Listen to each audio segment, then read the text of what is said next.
Wonderful. Okay. All right, I think we are ready to get started. I'm just checking to make sure that no one else is popping in. It's such a beautiful day around here, so I don't think we're going to have very many participants that are in with us today. Yeah. A lot of our guests do them at their home, at their leisure. So kudos to them because it's a beautiful day out today. But my name is Emily and I am our wholesale manager here at Meadowbrook Gourds, which means that I find all of the Gourds homes in retail stores all across the country and the world. And you want to introduce yourself? Sure. My name's Amber, and I am what we call a gourd beautician. So I do a lot of what we're going to be doing here tonight is putting everything together, doing the final touches to them and making them look pretty and come to life basically. So and I love it. Yeah, she is our teacher and I am here to learn because it's fun and I like to help and make my own boards. So tonight we are making this really adorable mushroom cottage. And before we get started, I just want to make sure that you all have some water, maybe a bowl of water for your paintbrushes, something to put your paint on, and some paper towels, or we even use baby wipes if you have them for cleanup. So if you don't have those things, you can get them right now. Looks like we're doing well. All right. Would you like to go over all of our parts for our project? Oh, we do. You're right. Thank you.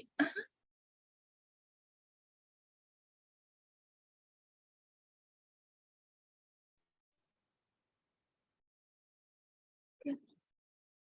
Okay, we have more stuff. Okay, wonderful. Welcome. All right, so I'm just gonna get started and just go over the parts. So those that are just joining us, you didn't really miss anything. We're just getting started. So, all right, so what you have in your kit, you should have a big wooden cookie, what we call it. You should have this middle gourd here, just the bigger one, as well as the top of that, which is the bigger of the half pieces. You should have two smaller gourds, as well as their tops. Those are it for the gourds. You should have two pieces of the greenery grass. Okay. As well as a bag of greenery. You should have all of your parts for your fence. Now your fence is all of these. So you should have one of these, which has two holes in the bottom. That's going to be the base of the fence. You should have these that have the holes in them. There should be 3 holes and 2, and that is going to be the sides of the fence. And then you should have 3 of, I don't know what we want to call them. Just part of the fence. You should have 3 of them. I don't know what you want to call them. You're not a fence maker, Amber? No. And then you should have 2 things of glue. And I want you to keep in mind that these 2 pieces of glue containers, they're white. Don't get them confused with your white paint, which should be in this longer piece here. So just don't get them confused. You don't want to try and paint glue. So like I was saying, you should have some paints. You should have 2 whites, a purple and a red, and then you should have 2 brown paint containers. You should have a paintbrush and then Q-tips. You have 3 of them. I think that's everything. And those that did just join us, we also had mentioned to it would be helpful to have a bowl of water, maybe a plate, some napkins, if you have baby wipes, just a couple things like that that we didn't supply to you. Make sure you have those. And before we get started as well, since we had some more people join us, just so that you're aware, my name is Emily. I'm our wholesale manager. Yep. And my name's Amber, and I am a gourd beautician. Yes. And we are really excited to be here with you all today. Feel free to unmute yourself to ask questions. We love whenever you ask, about anything regarding Meadowbrook Gourds or this project today while we're working. So feel free to do that. We love seeing product on camera. So I love to see that quite a few of you have your cameras on. Thank you very much. It's nice to be able to make sure that you're on the same steps that we are and we're not outpacing you. Yes. But yes, feel free to use the chat. I'll be monitoring that as we go through the class, as well as you are welcome to unmute your mic and chat with us. Yeah. All right, so let's go ahead and get started. Okay. All right, so I'm gonna go ahead and we're gonna start with painting the bottom pieces of our gourds. So you're gonna want this bigger piece and then the two smaller ones. Those are gonna be the same 3 color on this original here. So I'll explain how we get that color. Okay. So you're gonna want an entire container of this white color. And we're gonna mix it to get it to be this color like I was saying. When you go to mix it, you're going to be mixing a brown in there. Now, the more brown you use, the darker this color is going to be. So it depends on how dark you would like it. So I would just add, like I said, a whole white container, dump it out on a plate, and then just add little by little of that brown, just so that you can make it the color you actually really want it to be.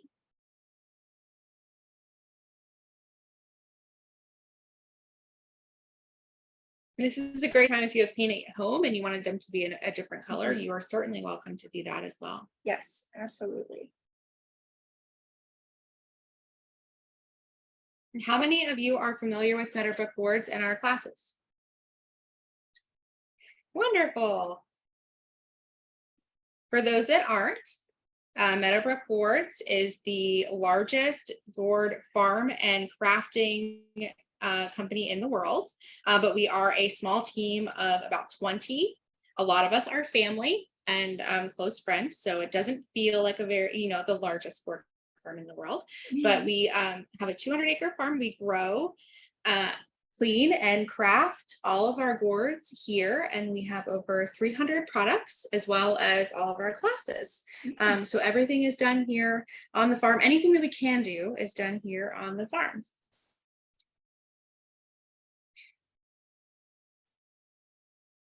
Okay, so I just added a little bit of brown to mine. Oh, nice. So I went a little bit lighter. Yeah. So Amber, what type of coat do you think we should put? Should it be nice thin coats, or what? How are we going to have the best finish for our gourd?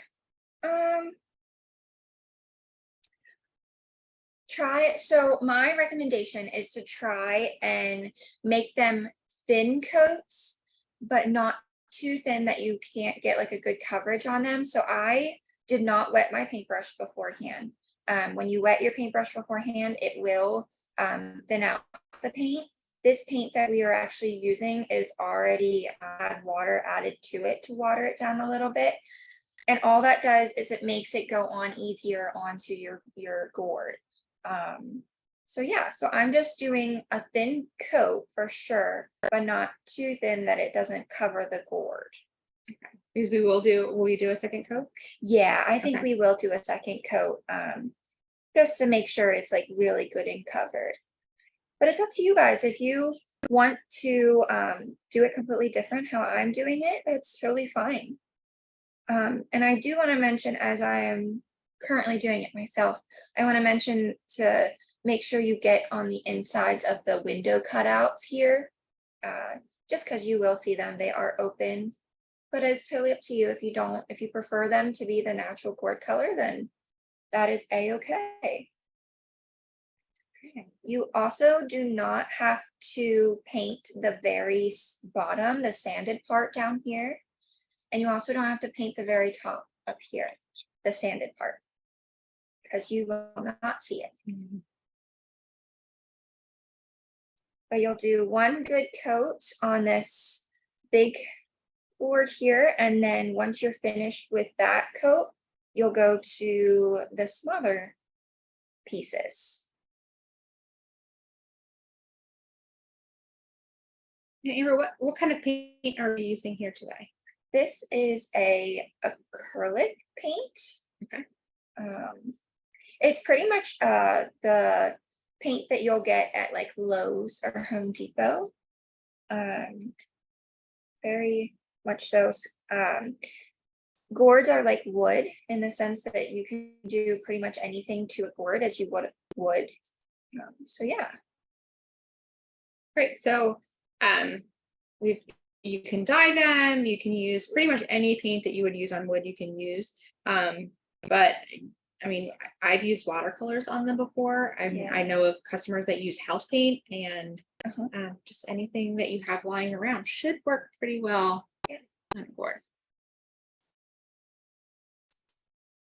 For our designs, we use leather dyes. Yes. So that a lot of people ask that how we get those finishes, and we do it with leather dye. They don't make gourd dye. I don't know why, but that's I need to invent that. Yeah. Okay, so just I didn't mention how I was holding that piece. I was just sticking my hand up underneath of it and kind of just spreading my fingers out a little bit. And then when I went to sit it down, you don't have to be mindful of actually putting your fingers around the very top of it, just because it's going to be covered by this little lid here. So when you go to sit it down, you can grab the very top sides of it. So that's a-okay. So I'm going to these smaller gourds, and as you can see, I just stuck it on my finger and like pushed it down really good so that it sticks. And then I'm just gonna paint it that way. If you're like me and you have what we call gourd guts or pulp in there, it's pretty malleable. It's almost like a loofah sponge. In fact, loofah sponges are often from gourds. So not this particular type of gourd, but gourds. So you can maneuver your finger in through that as well. Yeah.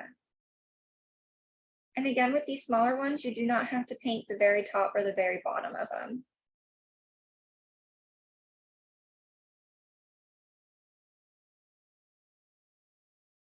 And I will say too, if you're worried about some of the lines that you see as you're painting, another thing that I do is I dip my paintbrush into the water if I'm seeing a lot of those lines.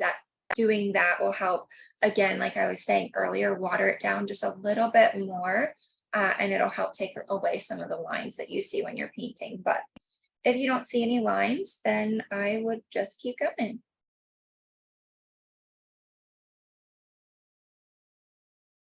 And this is another way to hold your gourd, these little ones, as you paint them. You can hold the very top and then hold the very bottom and just pinch it between your two fingers. Just another idea. And again, with these, it doesn't really matter if you get a little off the top, right? Yep. It'll be all covered. Good. Okay. So I think we're both done with the smaller ones.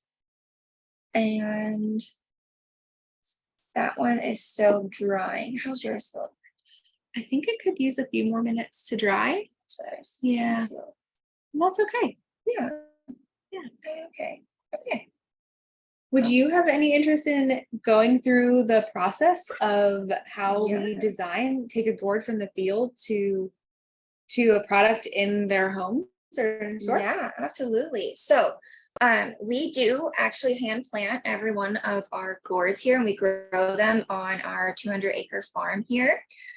So we start them in the greenhouse around May. So around this time, they would already have been in the greenhouse, and they're actually outside. So they stay in there until they're about this tall.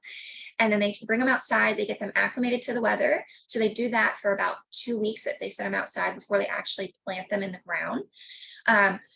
Once they get acclimated to the weather, and we do that just in case there is like a frost warning. We just don't want them to die. So we just wait 2 weeks until it's like good, and we don't have to worry about any frost or anything, which I think we actually are pretty good with that for the next couple days at least.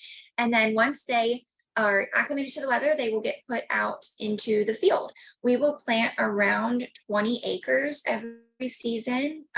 Give or take, it could be a little less, it could be a little more, depending on the year, what we need supply wise. So then they will actually hand plant all those gourds. They will sit on the back of a tractor, and the tractor will punch holes into the tarp, and then they will one by one plant the gourd in the ground and cover it with the dirt. So they'll do that, and then the plants will grow all summer long. And then at the end of the summer, around end of July, towards the beginning of August, I believe, is when we start pollinating, and we actually hand pollinate our gourds. So we take a paintbrush. It's smaller than what this one is, but we would take a paintbrush and we will pick a male plant. We will get all of the pollen out of it, and then we'll find a female plant and we'll actually rub the pollen on the female plant. So, and we can do, there's a group of like 15 kids or so, high schoolers typically, that will go out and they will do that for, I think, 2 hours in the evening. Now, we do it in the evening because the blooms actually don't bloom unless it's like late at night or early in the morning. And so that's why we also have to hand pollinate them, because a sphinx moth is actually what pollinates them, and we just don't have an abundance of them here. So we pollinate them, and then we will cut them off the vines in the fall, and then in the springtime we will actually go and pick them all back up. And then once we pick them up, we will hand sort all of them on actual conveyor belt, and then they will get put into bins and get stored into our storage unit. So, yeah, it's a long process. And then once we are ready for a product, we will go find that bin and we'll bring it in and get it all good and washed. So we'll throw it in our wash tank, and then we will clean the boards out and take them into the crafting room, and then we'll do what we're doing here, final touches. So yeah. All right, so I think our pieces are pretty good and dry. So we're just going to do a second coat on our pieces here. And if yours isn't good and dry, that is a-okay. I am going to wet my brush just a little bit because it's not going on super smooth. There we go.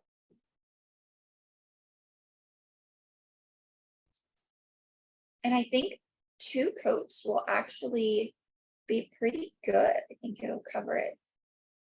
Right, good for us. So we actually have a small team of crafters that do all of the cutting that you see on this board. They practice for many years to become master craftsmen, but they cut everything with a jigsaw. So everything that you see here and in our catalog is cut by hand, which is, I think, really cool. I could never do it. It's very highly skilled, very fine craftsman work. Yes.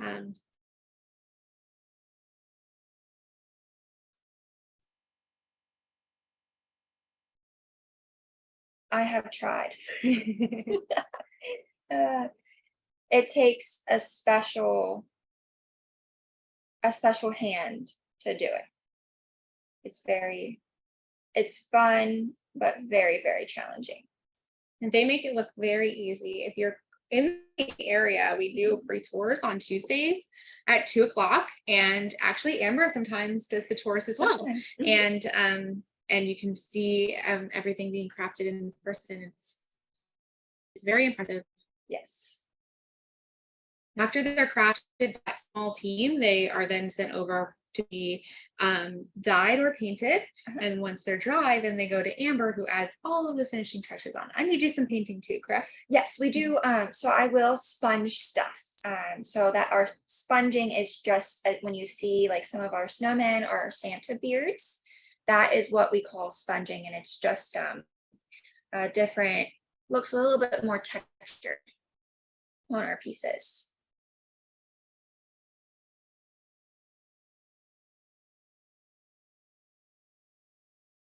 Okay, so I believe that is all finished. Now, if you guys are painting these and you think that yours needs another coat, by all means, you're more than welcome to do another coat, but I think 2 coats is actually pretty good. I don't think it'll need more than 2 coats, which these little ones here might not even need a second coat, but it's up to you.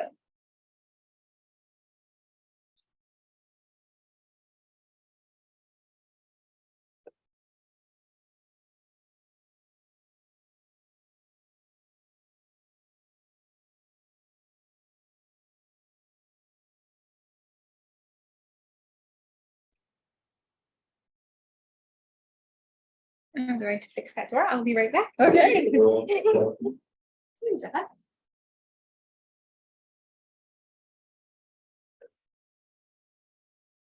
Right.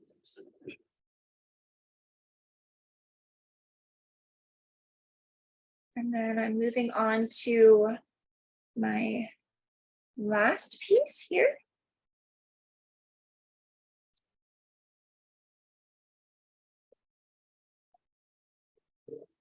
Just at the bottoms. As we're painting this, Amber, I was just thinking about the fact that it's really fun to sit here and paint one of these, but that our team will paint like 100 to what, 400 at a time or something? Yes, so typically bigger pieces, we will do anywhere from 50 to 200 of the same product at one time. And then for our little pieces or our littles, we will actually do anywhere from 200 to 400 at one time. So it does not look like what we're doing here tonight in an actual regular production day. We're doing multiple pieces at one time. All right, so I'm just, I think Emily is doing that too, cleaning out my brush, but you don't have to get it super clean just because these next colors aren't as light. They're a little bit darker. Okay. Okay. So next piece that I want to do is, let's go ahead and, since I still have my brown paint kind of still out a little bit, let's go ahead and paint this fence. Okay. That way we can let those boards dry a good bit, and then we'll go to these. And then these can dry too while we paint the last pieces. So all of your pieces of your fence, you're going to want this base piece, which has the 2 holes, these 2 here that have the 3 holes, and then these 3 wooden pieces. So that is all of the fence here, which I'll turn this so you can see how the fence is going to look. Now, to get it to look almost as if it was like dyed, what you'll want to do is you'll really water down your brown paint. And that is so it kind of dilutes that paint color, and then it almost looks like it's stained a little bit. So you can make your fence as dark or as light as you would like. So yeah. And I would just go ahead and paint all of your pieces. And I also want to mention too, you do not have to paint both sides of this bottom piece. All your other pieces, I would paint all your sides, but this piece, just pick one side and that'll be good, because that other side will actually get glued down onto this wooden cookie here. When we're watering down this paint, should it be maybe like the consistency of like chocolate milk or? Yeah. Okay. Mm-hmm. Yeah. Make sure I have the right consistency. And it just depends on how chocolatey you like your chocolate milk. I think I'm gonna make my fence just a little bit darker, and to do that, you just don't water it down as much. And the great thing here is the wood is very porous, so it is going to absorb a lot of this paint. But if you don't like how dark or how light yours is, you certainly can darken it. Yes.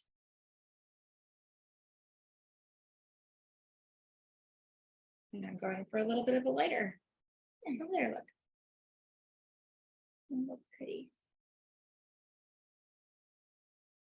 We actually have aside from making boards, we have a wood shop as well. Mm-hmm. And so we actually make these little fences and these little wood biscuits right here on the farm. So these are locally sourced trees that we make our wood biscuits from, and then we prepare them right here. Some of them are even trees from our farm.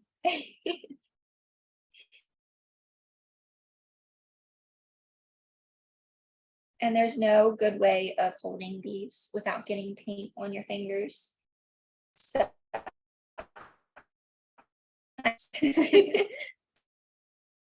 I wouldn't either. I'm a messy painter. So. Yes.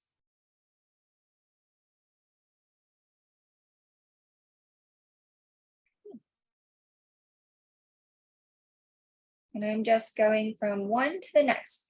Now what's nice is these, we actually are not going to do 2 coats on these. Once you put your first coat, as long as you like it, we will not actually have to come back and touch them again. They will be all done. And also what's nice with these, since the wood does actually soak in a lot of that paint right away, you can lay them right down on whatever surface you are. Be mindful that some of that paint will get a little bit on the surface. So if you are painting on like your kitchen table and you don't have anything covering it, just be mindful that you could get a little bit of paint on it. But the paint should not come off of the actual wood itself.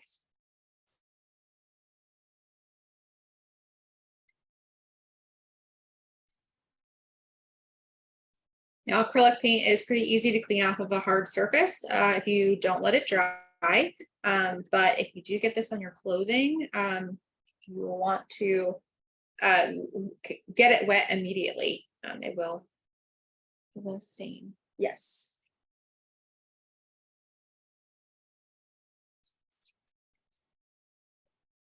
This is my favorite part. I love using the paint to make it look like a little stain on I know. the little fence. It is super cool. And how are you all making out at home? You're doing okay? Good. Great.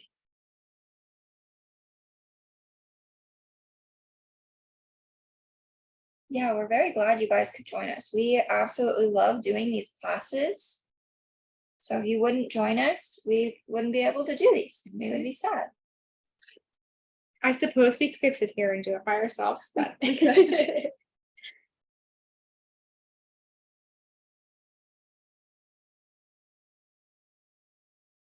because I work in the sales office and I don't get to work every day with Amber in the back reading, I love doing these classes. I think a lot of our craft kit and class participants will agree that it's kind of addicting to craft with boards. And so any chance I get, I like to craft with you guys. Yeah. All right, so once you're finished painting your little fence, you can just set that to the side, let it dry a good bit. And then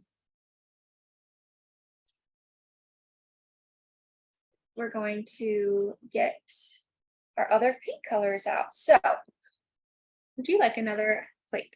Yes, please. Yeah, that would be great. I'll let you guys keep catching up here as we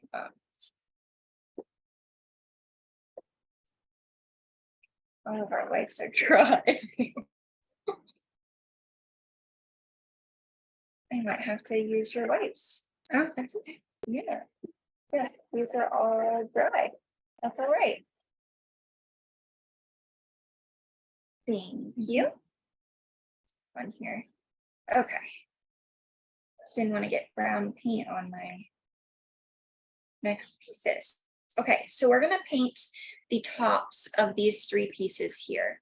So let's go ahead and paint the bigger ones, the bigger one first, just because that is a little bit of a lighter color-ish. Okay. And that one is the red color. Now, what I'll mention is with this red color, it's going to be just a tad bit lighter than what you see on this original here. If you like the color that it is, by all means, just go ahead and use it and disregard what I was going to tell you now. I like it to be a little bit darker. So I just add a little bit of brown in it, and it'll make it just a tad bit darker. I don't add a whole lot in, but just a little bit. And you could actually also add in purple too if you want it more of like a burgundy rather than brown red. Okay.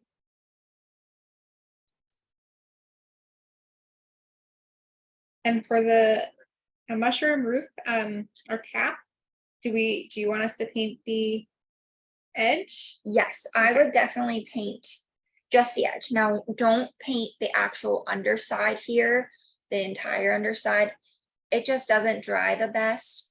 And you don't see it. So you don't really need to do that. So just the very rim that you see here.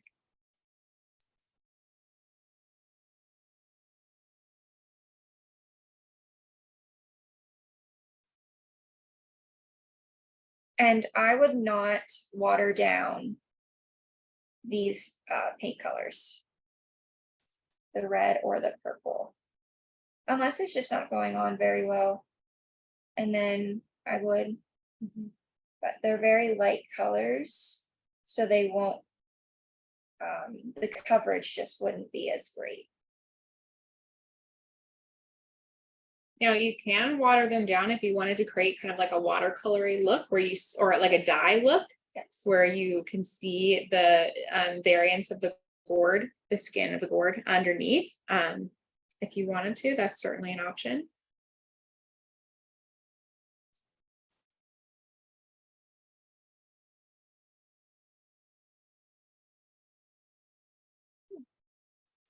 So I have that one done, and I am actually going to go ahead and move on to the other tops as well. I know it's a different color. But that one's just gonna take a little bit to dry. So I'm just gonna go ahead and move on. We can certainly clean our brushes in between. Yeah. And you don't have to as well. Like if you just take and you want to actually mix a little bit of the red into the purple, it should be fine. I think that's what I'm going to do. Yeah. And again, there's no great way to hold these pieces, unfortunately. So I will say that for laying down your mushroom caps, you did paint the rim, but that rim really absorbs paint really well. So you want to make sure that your surface is protected, but you won't have to worry about setting the gourd down. It won't hurt it.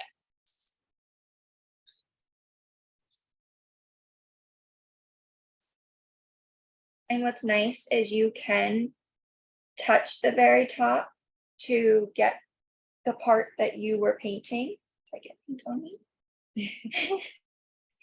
Because then you can brush over it whenever you set it down. Yeah.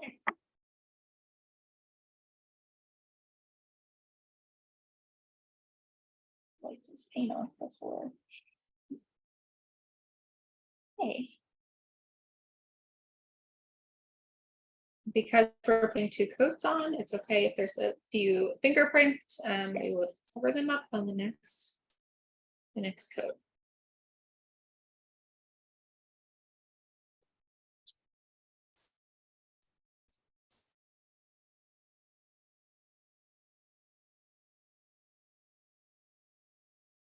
I got lucky and got one with a little bit of pulp in it to grab.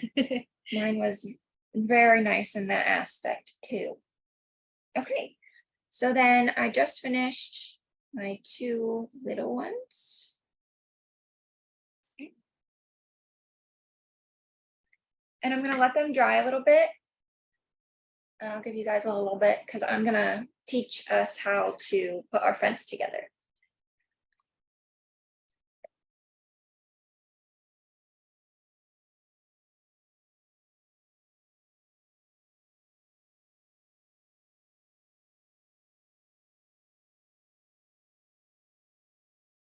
There are a lot of pieces to this. Yes. Which is nice.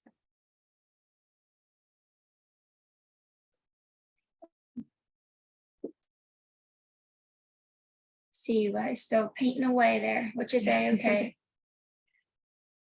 You must be extra speedy tonight.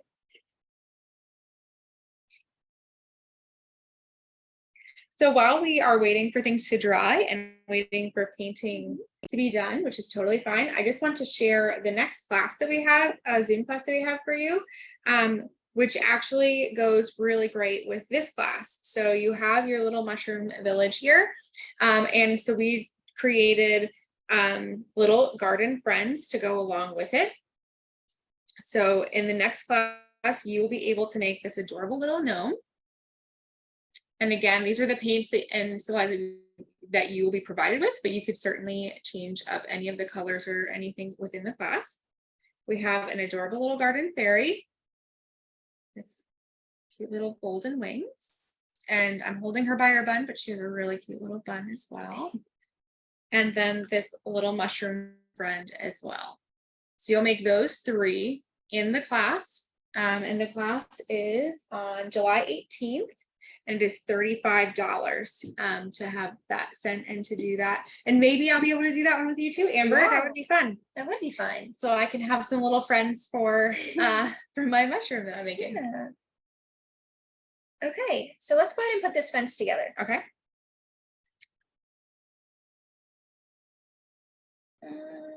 Scratch that.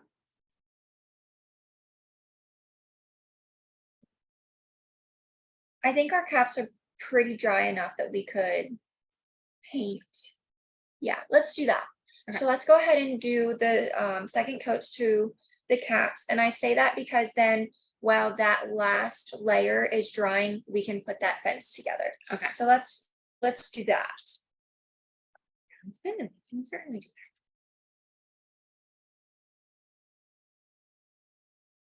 That's why you teach the class, Amber, because you're a professional. You know how to prioritize the pieces because you do that every day. I do. I'm not perfect, but I do have to do that every day. Okay. And then this will be our last coat on the tops here. Amber, what were you making today at work? I was actually sponging some of our coastal. Oh, So that was fun. I did 200 dolphins today. So yeah, very fun. I am surprised. I thought you would be working on fall or winter. Or... Yeah, that's pretty much what we have right now is like Halloween and like you were saying, fall and winter. So we have like a mix of both seasons in the room right now, but we do have just a little bit of that coastal line coming in, which is super fun. I love sponging the coastal line. It does look like a lot of fun. Yeah, it is.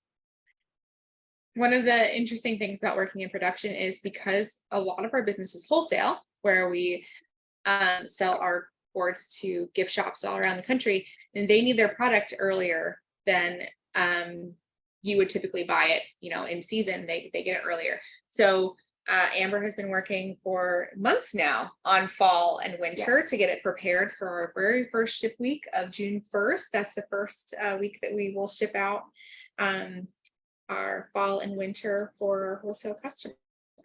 Yeah, like Emily was saying, we start as early as January doing fall and winter things. Now we do throw in there like our spring and all season as well, but yeah, so we do it all year round. It's just fun to be sitting around in shorts and a t-shirt and painting snow and things. Yes, it is. Or it's Christmas time and you're making Easter bunnies. Yep. It's nice. I really do enjoy the change of the different seasonal gourds. Just because a reason why I love this job so much is it's not the same every day. Like, yes, you're doing a lot of the same things of like pulling things together, but it's different products. And so it's just super fun and you never know what you're gonna have to do the next day. It's always different. And we are such a small team that I am no stranger to also crafting items or doing some of the things that Amber does every day. Sometimes the boards will get sent to my office and we will put them together and propose on them. So we all work as a team. Yes. Which makes it really nice. Yeah.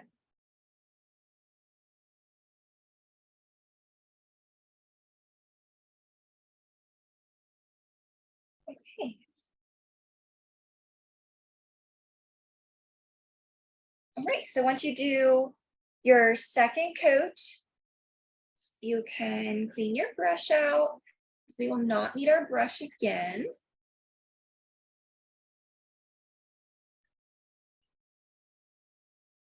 And we will move on to putting the fence together, like I was saying earlier. But take your time if you're not there yet.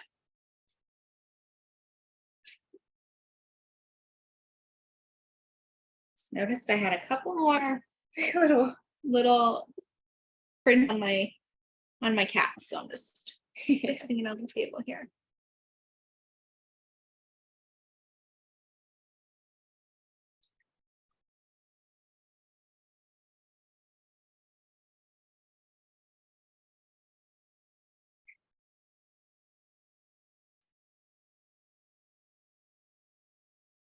See, you're still all painting away. If you could just give us a little thumbs up when you are ready to move on to the next step, that would be awesome. That way we're ready when you are. Yeah.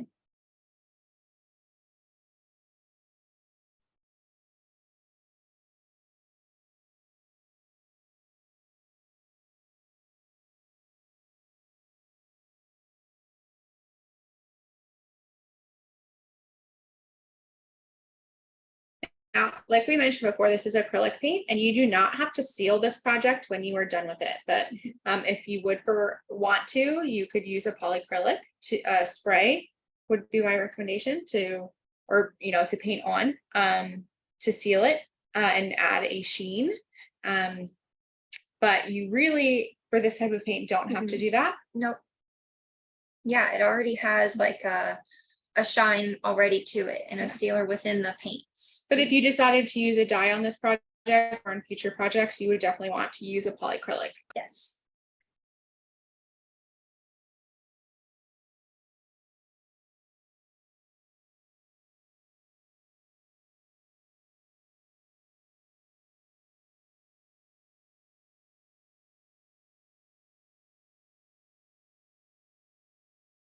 Okay, I think I'm gonna go ahead and go with putting our fence together. Fantastic. So if you're not quite there yet, that is a-okay. I'll just explain and you can listen as you paint. So you'll need all your pieces. The first thing that I'm gonna have us do is you're gonna actually slide these center pieces into the 3-hole piece. So you're just gonna put one end in to all 3. And I typically just like wiggle and push, but these you don't have to like push too hard. And don't worry about breaking them. They should be fine, like pushing in this direction. So yeah, so like Emily showing you there, and here's whenever you get all 3 of them in. And then you'll go ahead and do that with the other side. And you just want to make sure when you are putting these in that you have, like when you go to put this other side on, there are 2 different sides to this piece here. There's one side that has this little knob at the very top, and then the other side is just super flat. Make sure both sides are the same, look the same when you're putting them on. So like both knobs should be at the top or bottom. And I find it's easiest if you put it on the table, or put the edges of the railing on the table to add in the edges to the slot here. Yeah, and then you can just push it down. And then once you get to this step, you will take those notches that I was telling you about that are on the bottom here and stick them down into these 2 holes that are on this piece. And this, they are pretty tight fit, so you'll just have to wiggle and push. Don't be afraid to use a little bit of force. Yes. And you may have to move those side pegs a little too, depending on how far apart you had them.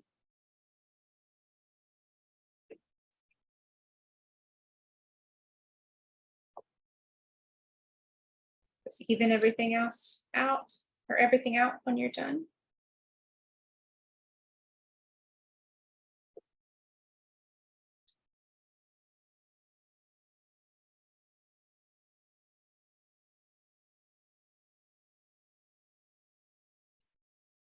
Another thing that I've learned, mine worked perfectly fine, that I've learned from previous classes with these, is that if it does seem like a really tight fit on the bottom piece, try flipping it over. Yes. And use the other end. Sometimes that helps, but I promise they do fit in there, and they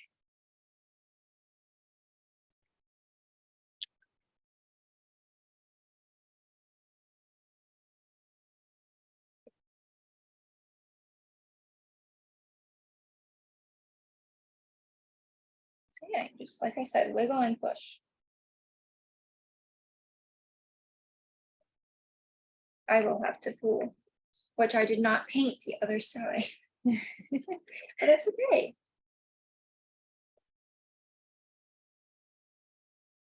So I'll just paint that side super quick.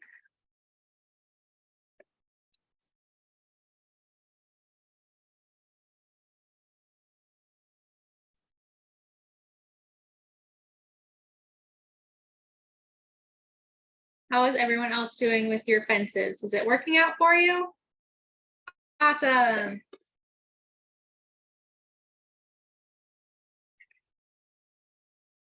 So now, shreds.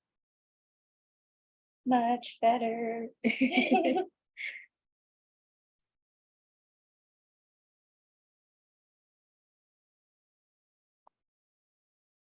These little fences are so cute. I just want to put them everywhere. They are Yeah. adorable. Okay, there we go. Enough wiggling and pushing. Right, so your little fence should be done. Good to go. All right, so let's do the last step with the paint. And that is putting the little dots that you see on the tops of these little pieces here. Okay.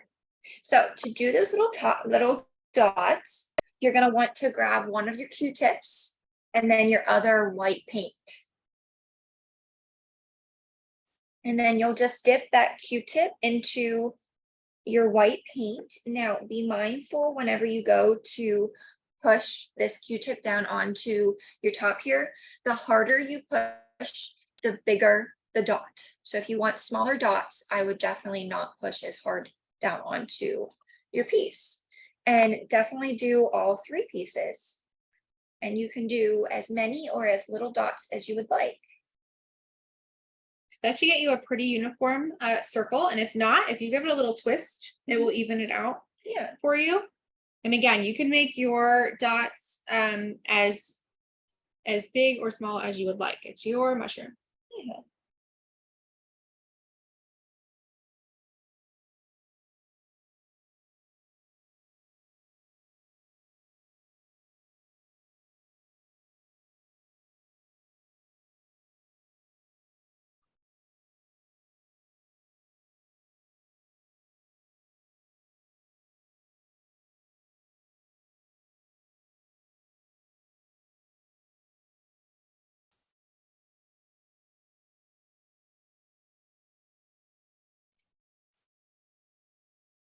If any of you are local, we are currently preparing on the farm right now for our summer celebration, which is on July 15th. And if you come out to the farm on that date, we have live music and I think 6 food trucks and specialty food vendors will be here. Over 20 craft vendors. We have trolley rides. And the thing that I'm most excited about is we have a bird feeder, birdhouse, and butterfly house painting class. So you can come to the farm and paint your own birdhouse, butterfly house, or bird feeder. We used to sell butterfly houses many years ago. We don't anymore, but people really love them. And so it should be a very popular, fun activity.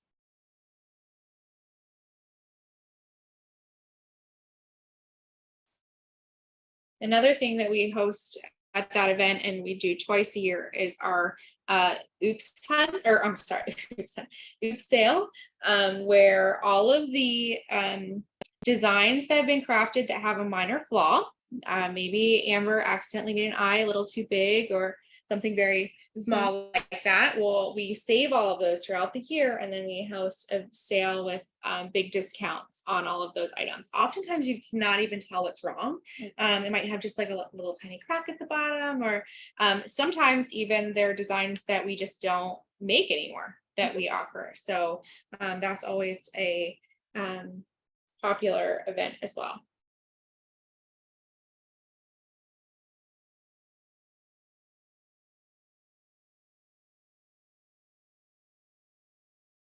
Okay. Oh my goodness. You're going so. Yeah, I go. You I'm done. Well, That's okay. you are a professional at that, so. That's It's okay. like, well, I think I'm doing really great with my red little cap and That's all right.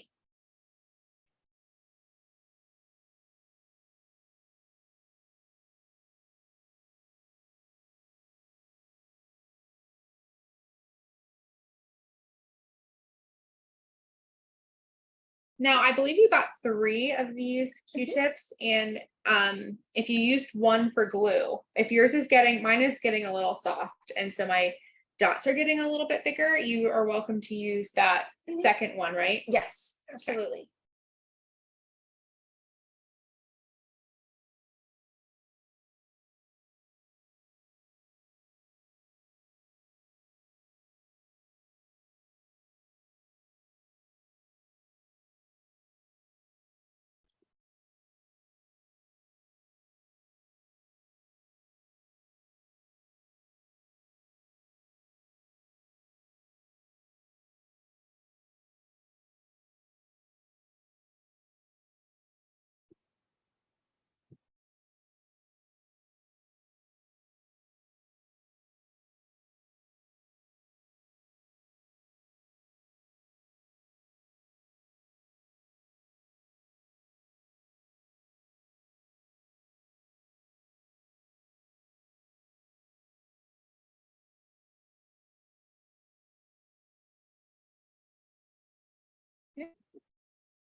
Looking good. See how the else is doing. Like they're still doing dots. Okay, so if you're still doing your dots, that is a-okay. I'm going to go ahead and explain the next step. So the next step of these is just gluing everything together. So this is all one big step. So you're going to want your wood cookie first. Now, on this wood biscuit cookie, whatever you want to call it, there is going to be 2 holes that are drilled for you, and that's going to be the top. And that is because those holes are for these little green pieces here to be stuck down into them. So you want to make sure that that is up top, that you can glue them down in. So once you figure out what side that is at, you'll want to grab some glue and a Q-tip. Now, before we go ahead and do the gluing, I want to explain how we glue it together first. And then while I'm actually doing it, I'll explain it step by step again, because it is a lot. So the first step that you're going to want to do is you're going to want to pretty much dump this entire first container of glue out onto this whole entire piece. That is because we are going to sit down the fence, your 3 gourds here, and then glue in these greenery pieces as well as this grass. So you want to make sure all of those pieces are kind of handy. And like I said, I'm going to do this step by step. I just want to explain that all of those are going to be done at the same time. So you'll want to make sure that you get a good coverage of glue onto this wood piece here. And pretty much wherever you would like this greenery to be at is where you want all of that glue to be. So I would do a full cover over the base of this wood piece here. Now be mindful, tacky glue is what we're using. It does take a little bit longer to dry, but whenever you're going and putting it into a very thin layer like we're going to do, it actually dries a lot faster than a thick layer. So when you go to put this glue on, be mindful of that and make sure that you work a little bit faster while you're doing it. So first step is we're going to take this entire glue container and dump it onto our wood piece. We're using our Q-tip and just scooping it out with that Q-tip. And then we're going to then rub it down on. So I would just completely take the entire container and dump it on. So we're essentially just painting this with biscuit base. Yeah, and we're not using the paintbrush because the paintbrush will be no good if you use the paintbrush.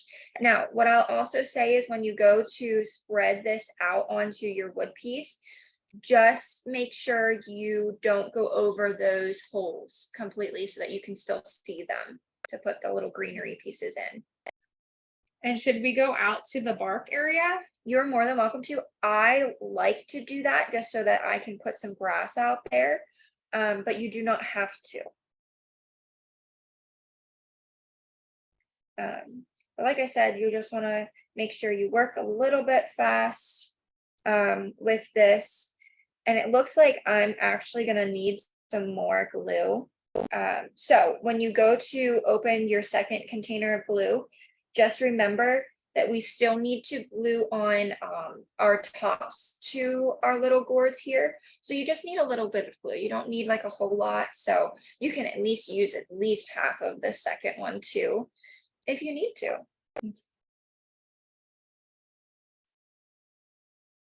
And can you show the camera the consistency of what you're putting on there? Yeah, let me get it all down here and then I'll show you what it looks like. And make sure you are knowing where your little holes are. But there is what my glue layer. I still have to do a little bit back here yet, but that's what it should look like. Now, the awesome thing about this tacky glue, it's Eileen's tacky glue, which you can buy at Michael's. It dries clear. And so if you do get some on the edge and your greenery is not sticking well, it's okay because you will never see it once it's dry, once we're completed. So then when you go to glue your pieces on, another thing I want to tell you is you want to make sure those holes are at the back. So they're closer to one edge or the other, and it's the one that's furthest away. What I like to do is once I completely get everything, all the glue on, I like to take my fence first and put that fence behind those holes. And then I'll take my bigger piece and put that down in between those holes. And then since this glue is not completely dry, I like to put the little greenery pieces down in those holes next. And then I actually look at the very front and make sure everything is like centered because it's not dry yet. You can actually move it and twist it if it's not exactly how you would like it.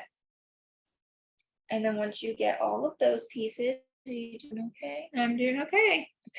Get all those pieces, then you'll take your two smaller houses and you'll stick them on. You are more than welcome to stick these on wherever you would like. You do not have to follow this sample to a T. I like where they're at, so I am gonna follow that pretty much exact. So I'll set them down. Once you get all of those down, you'll want to grab your grass, which is in this little bag. And what's nice about this grass is it a little goes a long way. So when you pull it out of the bag, you'll actually crumble it up a little bit, like pull it apart. And then just stick it right onto the base of the gourd, or the wood piece, I should say, not the gourd. Also, another thing that I want to add is if you would like some of the greenery on your little mushroom houses, you're more than welcome to. So whatever you would like to do.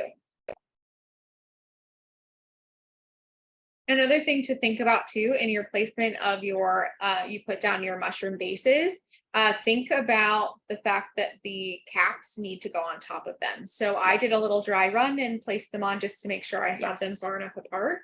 And I didn't. So I thought I should bring that up so you have the Yeah. opportunity to fix that while you can still move everything around. Absolutely. I did not do that myself. So I'm going to go ahead and do that a while just to make sure. And it looks like they are a-okay. So when putting on the greenery, I actually like to, I pulled it all out. I actually like to use a lot of the brown because I think that it makes it look a lot more natural. Yes. But you'll see that both of us are kind of tearing it apart and making smaller pieces. Yes. That is certainly a way to go about it, but you can also take larger chunks too if that gives you the look that you're looking for. Yeah, It's absolutely. your mushroom cottage scene, so you can do whatever you like. Oh, and another thing you can do is you could take the back of your Q-tip and press this down into those tighter spaces if you need to.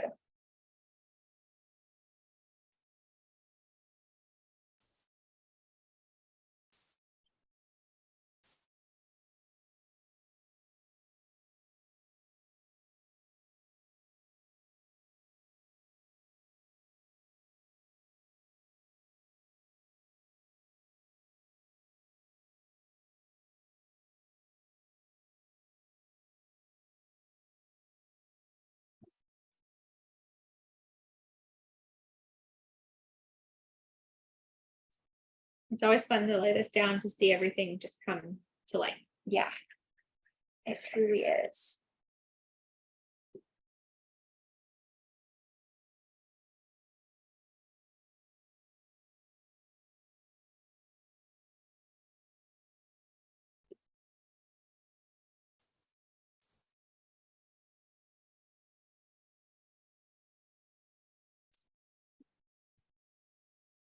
And you can still paint on if you have enough glue. If you're laying this down and you feel like you need a little bit more in a certain area, you can put more glue. And even if it gets on top of the mossy layer that you're putting on right now, it will not show up. So that's.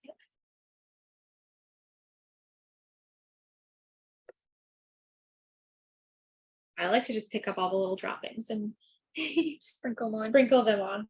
Yes.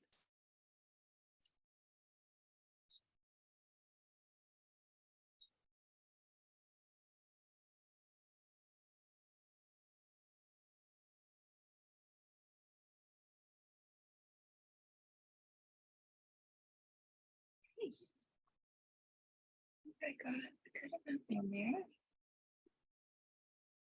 there. Are you putting it inside the house too? I did not, but you're more than welcome to if you think. I might, because I feel like a mushroom house would have it in the inside.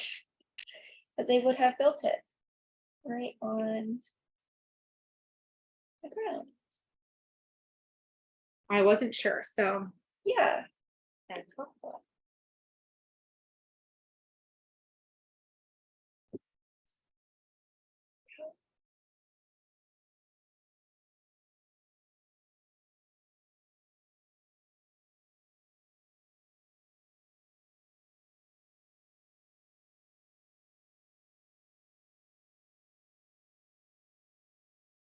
And then once you get all of your pieces set on there and your greenery on, our last step is to glue these tops on. But I'll give you another couple seconds here. While we're waiting, I'll tell you about another cool event we have happening here at the farm. That Amber and I, before we started, we're talking about how excited we are for it. And but we released a coastal line in 2021, which is our gourd designs in really pretty coastal colors with dolphins and starfish, and it's really cool and it's really popular. And now you can come and make those with us on the farm on June 10th. We still have signups available for that. It is a pre-registered class, but you can come and have the opportunity to make it with our crafters. So Amber and our other experts will be here to help you put it together. And you have like full freedom. It's not a guided class, it's more of a workshop. And you can make as many as you'd like. So yeah, we're very excited about that. It's been highly requested, and we were able to make it happen this year, and so we're very excited. Yeah. Okay, so I think we're ready to go ahead and glue those tops on. Okay. So you'll need a Q-tip and your glue, and what you'll do is you'll take your glue and put it on to these pieces here. You'll put it right on the top, and I would just put a ton on. I would not worry about having too much. I would only worry about having too little. So I'm just putting a big glob, which I will show you here once I get mine all on, but I'm just putting a big glob on both, all three of my pieces on the very top.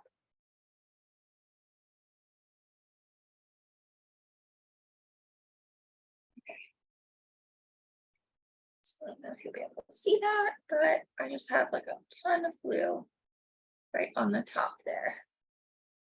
And it's okay if it's a little messy, because your cap cover it and it'll dry clear. Yep. And there's no rhyme or reason of putting these boards on to the tops. I will say, if you have some of the gourd guts, don't worry about them. Just kind of smush it down onto the glue and it'll actually stick really, really nicely for you. And if you don't have any gourd guts, that is okay too. Just stick it down and kind of maneuver it a little bit and let it go. Okay. And then there we have it.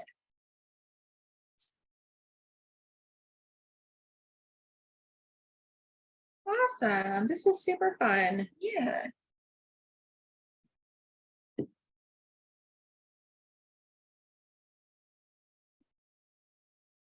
And that was the last steps that we had to do.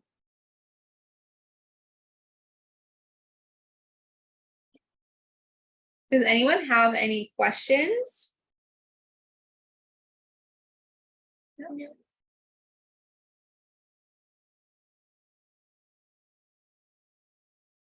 We'll hang out here and make sure everyone can get all of their pieces on.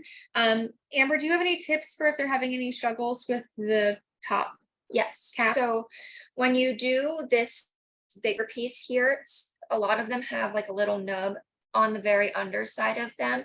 If your piece does not have a hole to stick that nub down into, what I would do is I would take scissors and cut a good bit of that knob off and then stick it down on. That will help so that it doesn't keep falling if you're having that issue.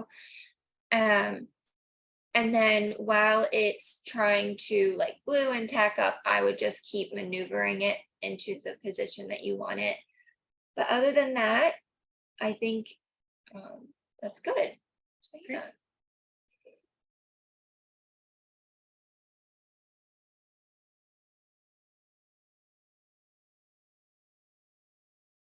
And how are we looking? Do we have any finished projects? Awesome. I like that you did a lighter mushroom base. That looks really cute.